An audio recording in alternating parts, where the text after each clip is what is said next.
come to the floor today referring to a speech that Senator Biden gave on this Senate floor 39 years ago today.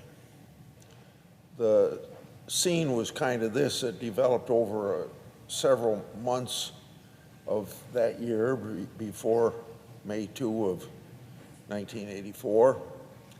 I had this idea, which would be considered crazy today, but it passed the Senate on a one-vote margin then, that we need to get control of the budget by just freezing everything across the board. And I recruited Nancy Kassebaum, a senator from Kansas, and Senator Biden to help in that effort.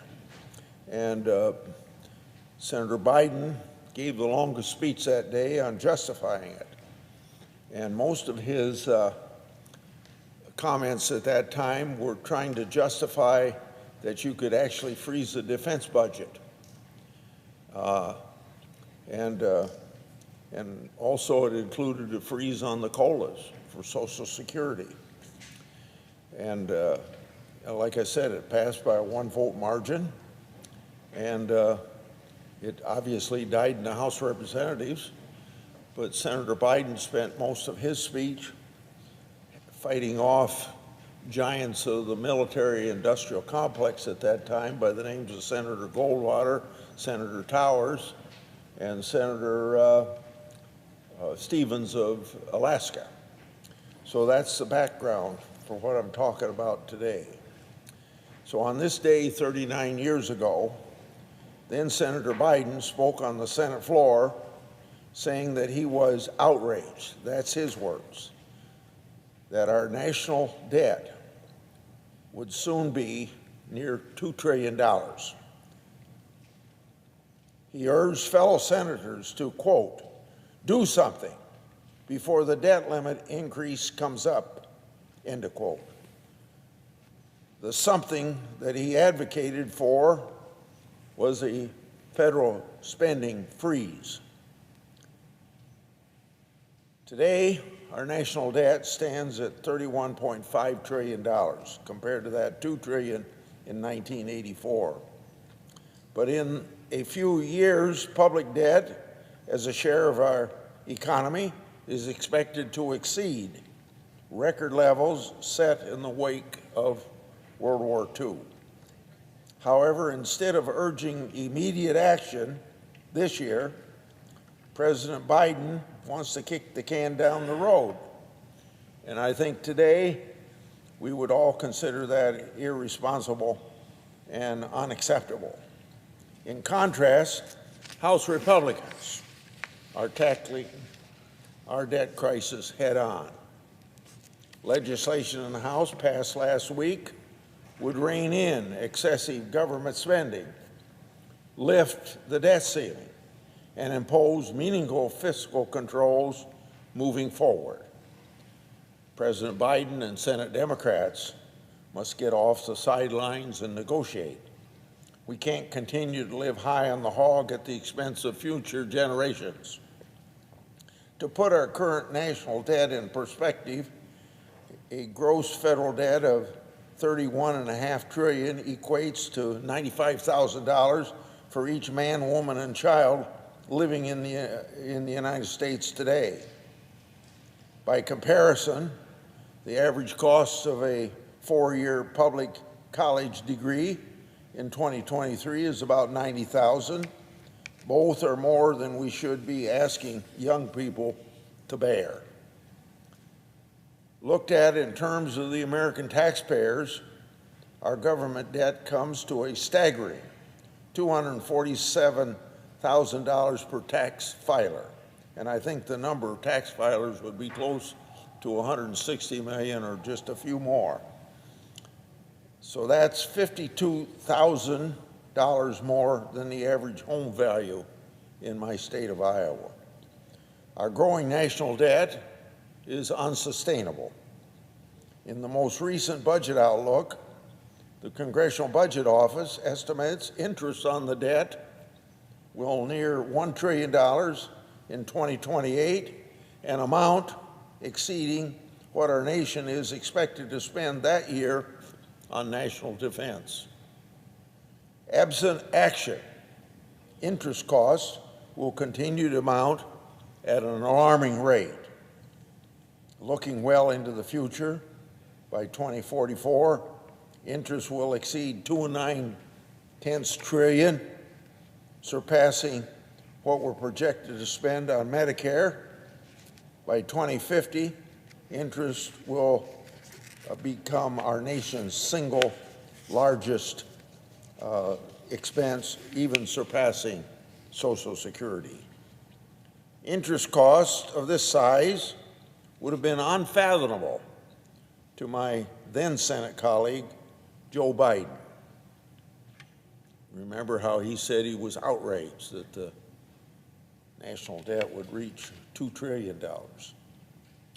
While Senator Biden was expressing outrage over a $2 trillion national debt, he was also lamenting prospects of a $219 billion in annual interest cost.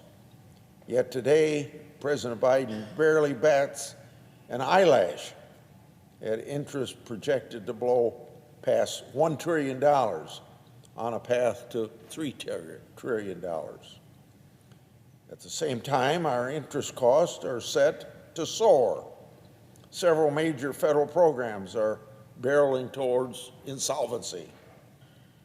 According to the trustees of Social Security and Medicare and the report they issued this spring, Social Security Primary Trust Fund will become insolvent in 2033, while Medicare's trust fund goes broke in 2031.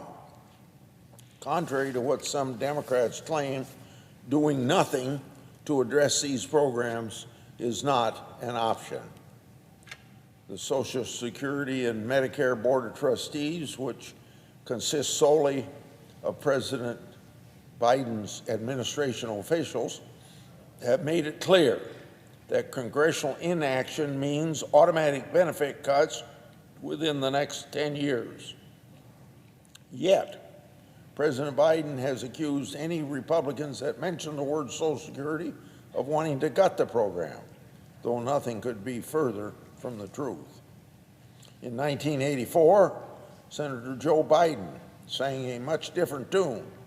He understood a dire fiscal situation required bold action from this Congress. The federal spending freeze he advocated applied across the board. It would have frozen spending on Social Security, Medicare, defense, and much more. Nothing any Republican has proposed today comes close to the broad-based spending cuts advocated by then Senator Biden. What Republicans have put forward likely wouldn't go far enough for 1984 Joe Biden. Today, our debt, our deficits, and our interest costs are all on a far bleaker path than they were in 1984. Yet President Biden refuses to entertain even modest spending cuts. That should be unacceptable and is unacceptable to most Americans. We can't continue to ignore our current fiscal trajectory. We must get our fiscal house in order. Failure to act puts children born today in a position that they will never be able to recover from financially. This Congress must come together to fix our broken budget system and return to regular order. As the ranking member of the Senate Budget Committee, I stand ready to work with my colleagues on the other side of the aisle to put us on a more sustainable path. Unfortunately, the White House doesn't seem to want to address the issues that we're facing. The president's budget request continues our nation on a path to fiscal ruin. Under the administration's budget proposals, public debt as a share of our economy will set a new record in 2027. We owe it to the nation's young people to leave them a country that is on solid financial ground. We cannot ask the generation of tomorrow to pay for the gluttony of today. So, in the words of then Senator Biden in 1984, quote, "I myself am outraged. I hope that all of those other senators who share my outrage will also share my determination to do something about our unsustainable debt."